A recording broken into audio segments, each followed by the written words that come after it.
भाजपा के राष्ट्रीय महासचिव व राज्यसभा सांसद अनिल जैन बुधवार शाम माता अमृतानंद माई मठ द्वारा बनाए जा रहे 2000 बेड के निर्माणाधीन अमृता अस्पताल में चल रहे प्रबंधों का लिया जायजा। डॉक्टर अनिल जैन इस दौरान अस्पताल में बिजली, पानी और सीवर संबंधी सभी प्रकार की जानकारियां ली। मौके पर ही बिजली मंत्री रंजीत चौटाला से बातचीत करके अस्पताल में बिजली की पर्याप्त आपूर्ति करने पर विचार विमर्श किया। इसके अलावा उन्होंने नगर निगम अधिकारियों से भी बात की। अस्पताल में पानी, सीवर, अन्य व्यवस्थाओं पर किसी प्रकार की कोई खामी न रहे, इसके भी निर्देश दिए। डॉक्टर अनिल जैन ने कहा कि यह फरीदाबाद के लोगों के लिए गौरव की बात है कि इतना बड़ा अस्पताल उनके शहर में बनाया जा रहा है और अब इन्हें बेहतर इलाज के लिए दूर जाना नहीं पड़ेगा। उन्होंने माता अमृतानंद माई मठ के द्वारा कार्य की सराहना करते हुए कहा कि जनहित में किया जा रहा उनका कार्य यह बहुत ही अच्छा है और अन्य सामाजिक संस्थाओं को भी ऐसे नेक कार्यों के लिए आगे आना चाहिए। इस मौके पर अस्पताल के स्वामी अमृतानंद ने डॉक्टर अनिल जैन को अस्पताल पहुंचने पर फूलों का बुकेट भेंट कर स्वागत किया। और समाज के लिए इतनी बड़ी एक सुविधा यहाँ आने वाली है, पूरे नॉर्दर्न इंडिया के लिए ये मैटर ऑफ प्राइड है। ये हमें समझने की भी जरूरत है और इसमें उसी हिसाब से योगदान करने की आवश्यकता है। हमारे सभी जनप्रतिनिधि, हमारी बहन अपने सीमा त्रिखा जी हमारे साथ में है, नरेंद्र गुप्ता जी हैं, राजेश जी के पिताजी हैं, ये और हमारे सभी यहाँ के प्रमुख अधिकारी हैं।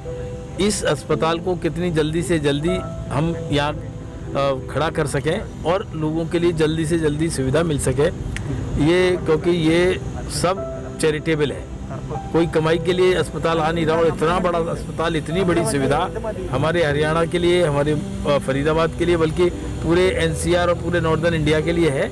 ये बहुत बड़ी एक थाती यहाँ बनने वाली है, ऐसा मुझे लगता है। इसके लिए हम सब लोग कैसे अपना योगदान दे सकते हैं, सभी अधिकारी, सभी जनप्रतिनिधि और स्वामी जी का हम लोग कैसे सहयोग कर सकते हैं, इसके लिए हम लोग आज आप हॉस्पिटल विजिट करें। किसान कानून का विरोध हो रहा है लगातार और किसान कानून का विरोध हो रहा है लगातार रोडों पे। अरे यार, किसान कानून की बात में बात करेंगे, अभी पहले यहाँ अस्पताल की बात करें। 2000 बेड का ये अस्पताल बनाया जा रहा है, तो आपको क्या लगता है कि पूरे फरीदाबाद में नहीं, पूरे हरियाणा में बड़ी बात है, पूरा दिल्ली एनसीआर का सबसे बड़ा बेड बने? नहीं, ये बहुत बड़ी सुविधा है। यहाँ अस्पताल ही नहीं, यहाँ पर रिसर्च सेंटर बन रहा है, यहाँ पर नर्सिंग कॉलेज बन रहा है, यहाँ मेडिकल कॉलेज बन रहा है, यहाँ पैरामेडिक्स का कॉलेज बन रहा है। और इतनी बड़ी ये जो इन्वेस्टमेंट यहाँ इस क्षेत्र में हुआ है, ये बहुत बड़ी हमारे लिए प्राइड की बात है। कुमारी शैलजा ने 345 करोड़ का एक बताया कि खर्च हुआ कोरोना काल में, क्या कहेंगे इसमें? कहाँ खर्च हुआ? नहीं, मेरे समझ में आया क्या है। कुमारी शैलजा ने 345 करोड़ का कोरोना घोटाला बता रहे, कोरोना काल में। अरे इनको ये कांग्रेसियों ने जो सारी जिंदगी इनकी घोटाले करते हुए निकल गई, इनको सब जगह घोटाले ही दिखते हैं। एक भी कहीं पर भी कोई चीज ये सब्सटेंशिएट या सिद्ध नहीं कर पाते हैं। चाहे वो इनका जो युवराज है, वो उसने राफेल मचा के देश के लोगों के मन में भ्रांति पैदा कर दी। वही राफेल आज हमारा मैटर ऑफ प्राइड है। ये ऐसे ही इन्होंने सीएए में गलत बयानी करके नागरिकता जा रही है, देश भर में दंगे करा दिए। किसी की नागरिकता जाने का प्रश्न नहीं था। झूठ बोल कर ये राजनीति करते हैं। ऐसे ही इन्होंने किसानों के मामले में एमएसपी जा रही है, मंडी खत्म हो रही है, इतने बड़े झूठ का प्रचार किया है। ये किसानों के साथ, हरियाणा के साथ, यहाँ की जनता के साथ ये झूठ बोलने की राजनीति और विश्वासघात कर रहे हैं।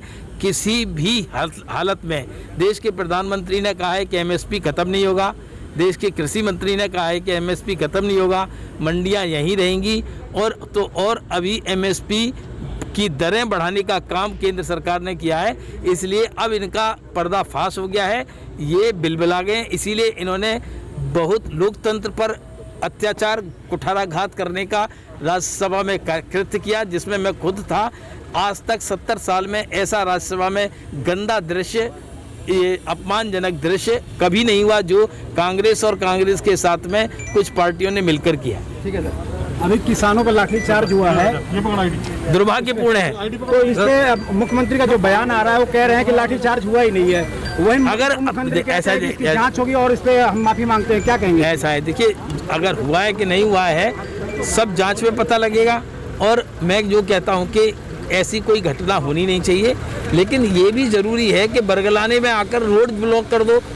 केवल हरियाणा से नुक्कड़ नहीं, पूरा हाईवे जाम करना, ये आप बताओ, अगर आप निकल रहे हो और हाईवे जाम है, कोई मरीज बीमार है, तो कैसे निकलेगा? अपने विरोध प्रदर्शन के तरीके हैं, वो करो। अच्छा, कुछ विधायक आपसे नाराज चल रहे हैं? कोई नाराज नहीं है भाई साहब। क्या कहेंगे? एक सवाल है। अब छोड़ो यार।